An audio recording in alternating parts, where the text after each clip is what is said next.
नाही, मुळातच तो सगळा प्रकार आपण सगळ्यांनी बघितलेला आहे. माध्यमाच्या माध्यमातूनही आपण काही गोष्टी समोर आलेल्या आहेत. यामध्ये एवढं मोठं षडयंत्र करण्याचा त्यांनी प्रयत्न केला आणि खऱ्या अर्थानं एखाद्याचा राजकीय किती द्वेष करावा याचं मूर्तिमंत उदाहरण आपल्या सगळ्यांच्या समोर आहे. म्हणजे यांनी आजपर्यंत असे अनेक पॉलिटिकल नेत्यांना संपवण्याचं काम केलं, अनेक नवीन नेतृत्व संपवण्याचं काम केलं. आणि माझ्याही पाठी गेल्या 17 वर्षापासून हा संघर्ष होता आणि याचा आता अगदी कळस गाठला होता यावेळी जेव्हा मंत्रिपदाची माझी शपथ झाली आणि मी काम चालू केल्यावर. त्याचा परिणाम आपण बघितला असेल की काहीतरी षडयंत्र करायचं आणि त्यातून बदनाम करायचं आणि आपल्या विरोधकांना संपवण्याचा घाट त्यांनी घातला होता. आणि अनेकदा असं होतं की जेव्हा आपण दुसऱ्यासाठी खड्डा खोदतो तेव्हा आपल्यासाठी आपोआप तयार होतो आणि ती परिस्थिती आज निर्माण झालेली आहे. आयुष्यभर ज्या शकुनी मामाचं काम केलं, आता परिस्थिती उलटी झालेली आहे आणि आता सगळ्याच गोष्टी समोर आलेल्या आहेत. अनेक त्यांचं मोबाईलवर झालेलं जे कॉल रेकॉर्डिंग आहे ते समोर आलं आहे. अनेक गोष्टी त्यातून समोर आल्या आहेत. षडयंत्र समोर आले, कशा पद्धतीनं प्लॅन होता हे समोर आलेलं आहे. पैसे कुणाकडे पाठवा हे आलेलं आहे, पैसे कुणी द्यायचे हे आलेलं आहे. आणि या तपासाच्या अनुषंगानं पोलीस त्यांच्या घरी गेले असतील आणि तपास करतील. खरं संजय राऊत जे सकाळी बोलतात त्याच्यावरती दिवसभर माध्यमांमध्ये चर्चा होते, संपादकीय तर त्याच्यावरती चर्चा होते, त्यांचं पुस्तक येत आहे त्यावेळेस अर्थात चर्चा होते. पण वेगवेगळे दावे केलेत. अमित शहांना मदत केली बाळासाहेब ठाकरेंनी, अमित शहा दिवसभर मातोश्रीच्या बाहेर थांबून त्याच्या पद्धतीचा दावा आहे. आपण कशा पद्धतीने संजय राऊतच्या बद्दल आपण अधिकचं काही बोलावं असं मला वाटत नाही, कारण आपण सगळा महाराष्ट्र त्यांना ओळखतो आणि त्यामुळे त्यांना कोण गांभीर्याने घेत नाही आणि पुस्तकही कोण गांभीर्याने घेणार नाही. नरेंद्र मोदीबद्दल देखील ते म्हणालेले आहेत. शरद पवारांनी नरेंद्र मोदींना मदत केली, गोधरामध्ये त्यांना अटक होणार होती, मात्र शरद पवारांनी ती अटक थांबवली, अशा पद्धतीचं विधान. आता कुणी कुणाची अटक थांबवली हे एकदा उद्धव ठाकरे साहेबांना जाऊन विचारा. याच्यापेक्षा अधिकचं मला काय बोलायचं नाही. खरं तर काल तुम्ही तलावामध्ये जे रनन तलावात पाणी आणलेलं आहे, खरं तर खूप मोठं काम केल्याचं चर्चा आहे. मानखटावची भागीदारी म्हणून तुमचा उल्लेख होतोय. काय कसा हा सगळा संघर्ष होता, काय नाही, मानखटाव हा महाराष्ट्रातला सगळ्यात दुष्काळी भाग होता आणि पृथ्वीच्या अंतापर्यंत पाणी येणार नाही असं आत्तापर्यंतचे राज्यकर्ते म्हणत होते. पण मी 2009 साली आमदार झालो आणि तेव्हापासून जो पाण्याचा संघर्ष उभा राहिला. आज आपण बघताय की उरमोडीचं काम कंप्लीट झालं, ती योजना आली, हजारो एकर क्षेत्र ओलिताखाली आलं. कटापूरचं काम आता जवळजवळ पूर्णत्वाला गेले आणि त्यातून जवळजवळ 22 किलोमीटरचा बोगदा काढून आम्ही कृष्णेचं पाणी आम्ही मानगंगेमध्ये आणलं आणि ते पाणी लिफ्ट करून आज आम्ही त्या भागातल्या गावागावामध्ये पोचवतोय. त्यातला एक टप्पा होता की आम्ही रानन तलावामध्ये काल पाणी सोडलं. आपण सगळ्यांनी ते चित्र बघितलं असेल की म्हणजे आपल्या डोळ्यावर विश्वास बसत नाही. अजूनही लोकांना आपण स्वप्नात असल्यासारखं वाटतं, कारण या लोकांना कायम सातत्यानं दुष्काळी ठेवून तुम्हाला कधीच पाणी मिळणार नाही अशी ठासून त्यांच्या मनामध्ये भरलेलं होतं. पण आज पाणी आलं आहे, जनता खूप आनंदी आहे आणि मलाही याचा आनंद आहे की मी माझ्या लोकांना दिलेला शब्द, माझ्या मातीची तहान भागवण्याचं काम माझ्या हातून होतं, याचा मला आनंद आहे. आणि आदरणीय देवेंद्र फडणवीस साहेबांनी यासाठी प्रचंड मोठी ताकद माझ्या पाठीशी उभी केली, त्यांना या माध्यमातून धन्यवाद आहे. अशा पद्धतीची कामं केली म्हणूनच तुमच्यावरती महिलांच्या पद्धतीनं अनट्रॅप करण्याचा प्रयत्न झाला किंवा वेगवेगळ्या पद्धतीचे षडयंत्र रचले गेले, तर काय वाटतं? अरे बाबा, माझ्यावर गेल्या 17 वर्षापासून प्रतिवर्षी षडयंत्र असते, त्यातला तो एक भाग होता. त्याचं फार गांभीर्याने घ्यायचं काही कारण नाही.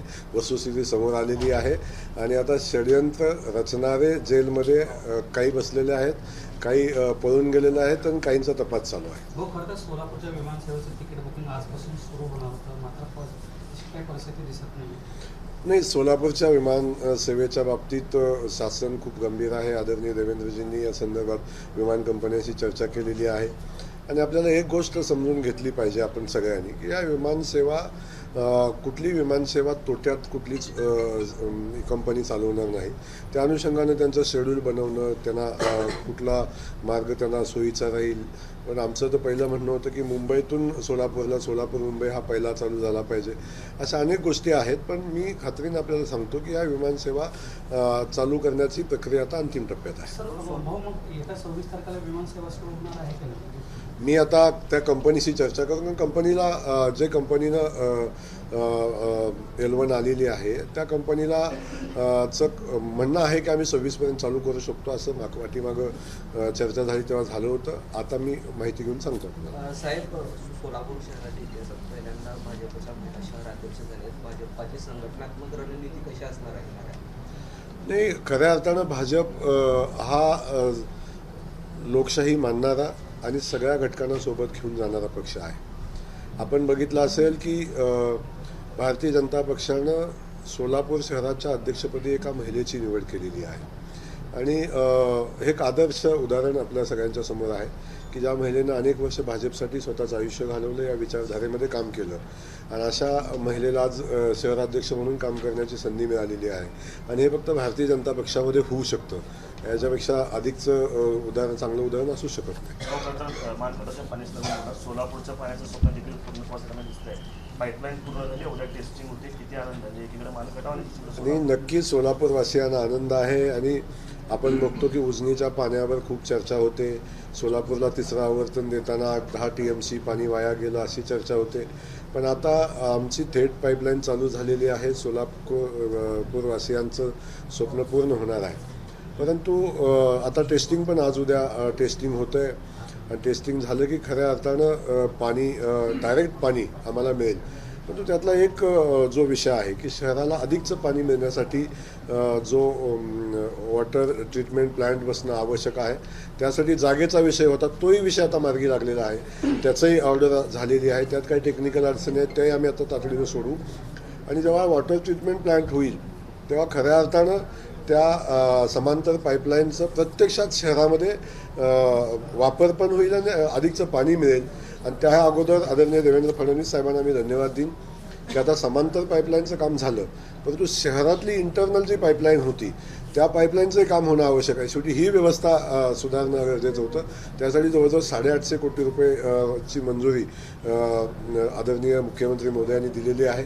त्यातले पहिले 100 कोटी रुपयाची तरतूद पण केलेली आहे. लवकरच आता त्याची निविदा निघेल आणि तेही काम प्रत्यक्षात चालू होईल. साहेब, येणाऱ्या बाजार समितीच्या निवडणुकीत सचिन ज्या वन साईड पॅनल निवडून आलेलं आहे, तर भाजपमध्ये स्थानिक स्वराज्य समितीच्या निवडणुकीत काही काँग्रेसचे मोठे नेते भाजपमध्ये येण्याची काय शक्यता आहे का? संघटनात्मक प्रवास कसा असेल?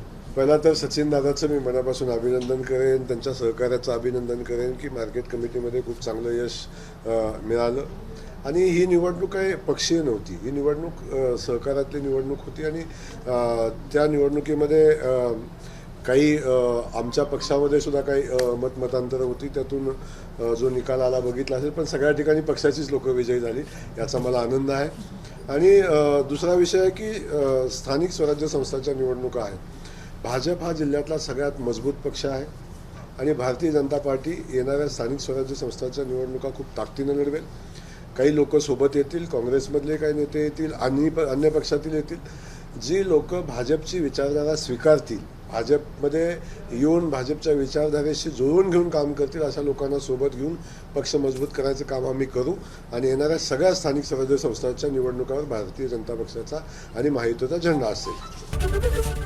एबीपी माझा, उघडा डोळे बघा नीट.